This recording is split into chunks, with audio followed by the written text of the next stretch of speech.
టమాటా జీడిపప్పు కూరకి కరివేపాకు కట్ చేస్తున్నాను. ఒకవైపు ఆవాలు వేగుతున్నాయి, ఉల్లిపాయలు ఇంక ఇక్కడ ఉన్నాయి చేయాలి. ఉల్లిపాయలు కొంచెం చెడగొట్టేసాను, ఆవాలు జీలకర్ర ఎర్ర ఉల్లిపాయలు వేస్తున్నాను. ఇంకా కరివేపాకు కట్ చేస్తున్నాను. ఇవి బాగా వేగిన తర్వాత వేరే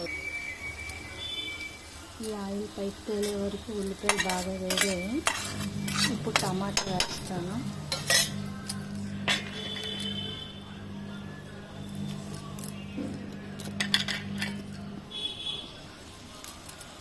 టమాటా వేసి ఇంకా అలాగా బాగా మళ్ళీ కూడా మెత్తగా అయినట్టు వేపుతాను.